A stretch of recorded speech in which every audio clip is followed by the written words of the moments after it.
नमस्कार, नमस्कार, नमस्कार दोस्तों। मैं Nikhilesh Jain Hindi chess space India channel पर आप सभी का हार्दिक अभिनंदन करता हूँ। दोस्तों, आप सभी जानते हैं कि इस समय शारजाह मास्टर टूर्नामेंट जो है वो चल रहा है और भारत के अर्जुन इरगासी और अरविंद चिदम्बरम।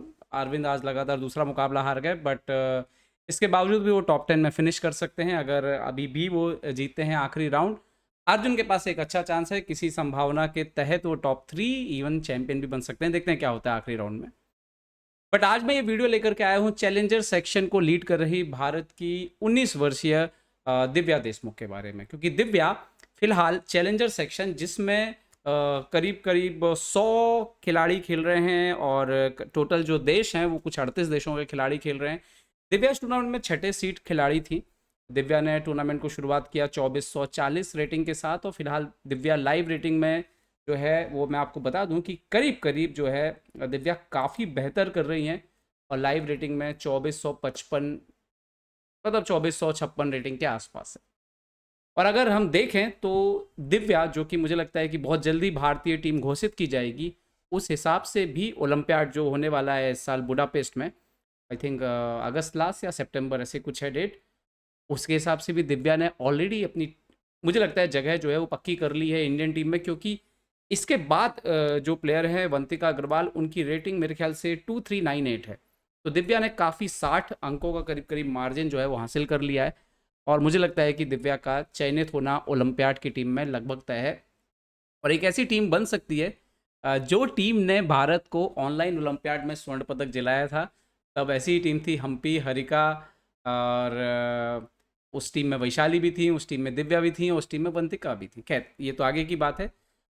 इस टूर्नामेंट की अगर हम लोग बात करें तो दिव्या ने अब तक शानदार प्रदर्शन किया है इस पूरे टूर्नामेंट में और 2607 रेटिंग का प्रदर्शन किया है। अनफॉर्चुनेटली उनको एक ग्रैंड मास्टर कम मिला, अदरवाइज उन्होंने ग्रैंड मास्टर नॉर्म भी यहाँ पे कर लिया था। बाकी सारी औपचारिकताएं पूरी थी, लेकिन सिर्फ वो ग्रैंड मास्टर नॉर्म रह गया क्योंकि 3 ग्रैंड मास्टर का मिलना ज़रूरी था। बट अभी तक शानदार खेला है, लीड कर रही हैं। कल उनका मुकाबला है लेया गैरीफुलिना, जो कि वैसे रशिया की प्लेयर हैं, फीडे से खेल रही हैं और वो भी 20 साल की हैं और बहुत ही टैलेंटेड हैं। दिव्या कल वाइट पीसेस से खेलेंगी, अगर जीतती हैं तो ये खिताब जीत सकती हैं। तो खैर, कल जो भी हो, मुझे लगता है दिव्या ने इस टूर्नामेंट में बेहद शानदार शतरंज खेला है अभी तक।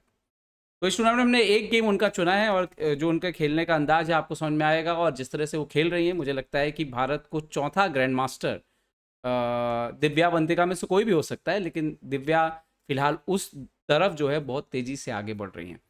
तो महिलाओं के चौथे ग्रैंड मास्टर की बात कर रहा हूँ जो फुल फ्लैश ग्रैंड मास्टर हैं, हम्पी, हरिका और वैशाली के बाद D4 से यहाँ पर दिव्या ने शुरुआत करी। वियानी एंटोनियो से उनका मुकाबला था, जो कि भारत के ही इंटरनेशनल मास्टर और बहुत ही अच्छे खिलाड़ी हैं Vianney. Okay, D4, night F6 ऐसे शुरुआत हुई मैच की।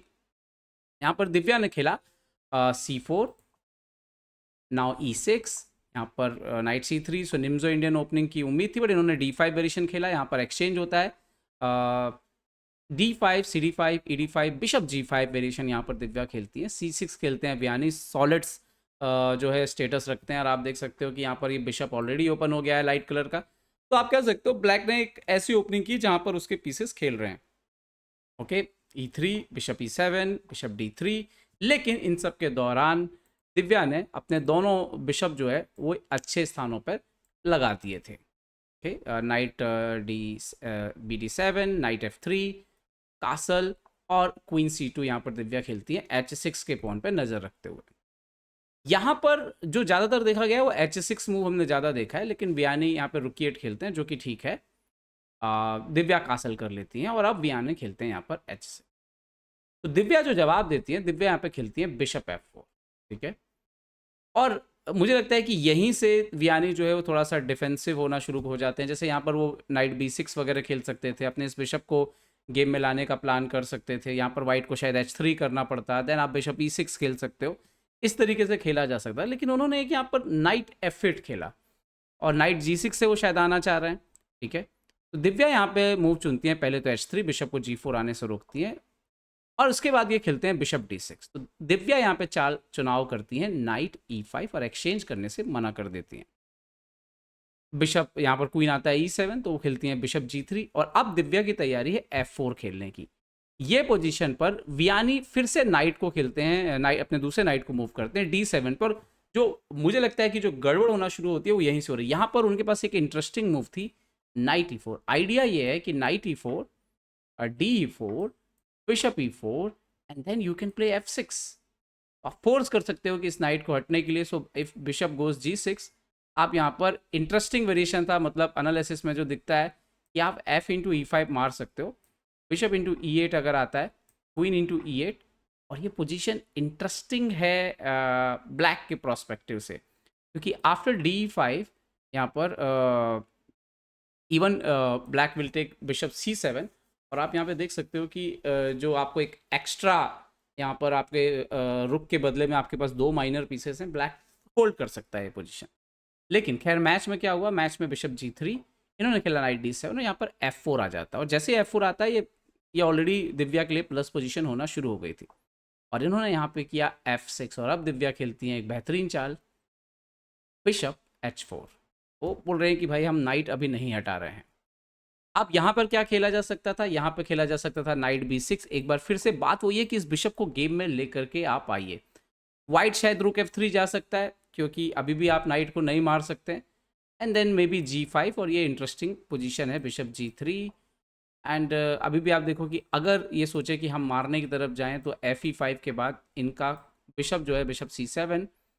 एंड देन ये जो पोजीशन है एक्चुअली में पीस सेक्रीफाइस के बाद भी वाइट को फेवर कर रही है, क्योंकि इनके पीसेस जो है पूरे जाम है। यहाँ पे दूसरा रुक F1 पे आ जाएगा तो थोड़ा क्रिटिकल हो सकता है। ये F5 पर रुक अंदर आ रहा है, F7 पे आ रहा है, और उसको रोकना, जैसे आप सोचो कि चलो बिशप E6 खेल देते हैं, तो देन यहाँ पे नाइट E2 और फिर बिशप G6 के वगैरह के थ्रेड, ये थोड़ा सा इंटरेस्टिंग मैच हो सकता था यहाँ पे। खैर मैच में बिशप H4 यहाँ पर खेला दिव्या ने, और अब यहाँ पर G5 मूव खेल दिया वियानी ने, जो कि एक गलत चाल साबित हो गई। इस गलत चाल से नुकसान ये हुआ कि सडनली दिव्या का पोजीशन बहुत ज़्यादा इंप्रूव हो गया। दिव्या ने यहाँ पर ब्रिलियंट मूव खेला नाइट G4। अब आइडिया ये है कि अगर आप GH4 यहाँ पर मारने के लिए जाते हैं तो आफ्टर नाइट H6 किंग का जो पोजीशन है वो बहुत ख़राब है। अगर आप सोचें कि चलिए मैं किंग G7 वगैरह जाता हूँ तो नाइट F5 से आपका क्वीन मर जाएगा, तो आप वहाँ जा नहीं सकते। ओनली मूव यहाँ पे दिखता है king H8 and then after knight F5 यहाँ पर आपको क्वीन हटना होगा। तो फॉर एग्जाम्पल आप सोचो चलो मैं क्वीन को F7 कहीं पर रख देता हूँ, तो देन नाइट D6 मर रहा है, तो आपको प्रॉब्लम वहाँ पर जो है वो बहुत ज़्यादा बढ़ने वाली है। तो यहाँ पे इन्होंने वो आप बिशप को मार नहीं सकते, तो इन्होंने खेला यहाँ पर king G7, queen G7। So now bishop G3, bishop को पीछे लिया यहाँ पर इट्स B8 पे। तो दिव्या यहाँ पे फिर से बेहतरीन मूव खेलती हैं F इंटू G5, क्योंकि अभी आप बिशप इंटू G3 नहीं मार सकते हो, बिकॉज आफ्टर G F6, और अभी आप देखिए कि F7 भी आ रहा है और आप क्वीन को F7 नहीं रख सकते, नाइट H6 आ रहा है, तो नाइट F6 मारना पड़ेगा। And then after knight F6 king H8, knight E8, ये अगेन वाइट के लिए विन है एकदम।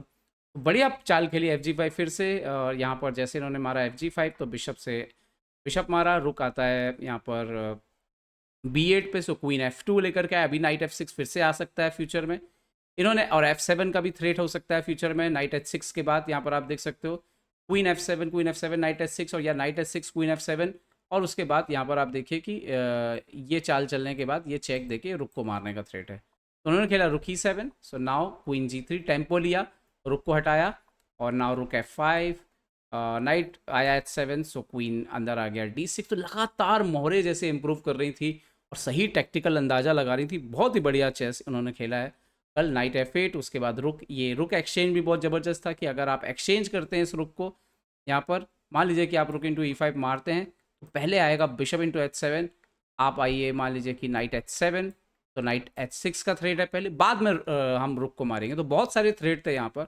उन्होंने खेला रुक E6, तो दिव्या ने खेला क्वीन यहाँ पर D8, अभी बिशप नहीं हट रहा है और रुक F1 अलग आ रहा है। इन्होंने रुक E5 मारा, सो नाइट E5, B6 किया ताकि रुक को निकाला जा सके, बट रुक F1 यहाँ पर आ गया, बिशप B7, बट यहाँ पर आपको चाल दिख गई होगी, बढ़िया चाल खेली विदित दिव्या ने।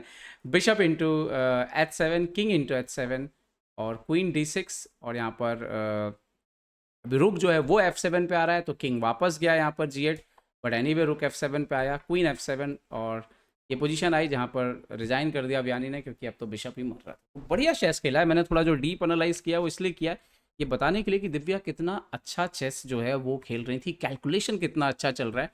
और मैं इस चीज़ को देख करके बहुत खुश हूँ। मुझे लग रहा है कि ओलंपियाड के लिए दिव्या जिस तरीके से खेल रही हैं, अगर हमारे टॉप 3 बोर्ड के अलावा चौथा बोर्ड भी अगर मजबूत हो जाए, तो इस बार शायद भारत जो है शतरंज ओलंपियाड में गोल्ड जीत सकता है। उम्मीद करता हूँ ये वीडियो आपको पसंद आया होगा। दिव्या को सपोर्ट करिए।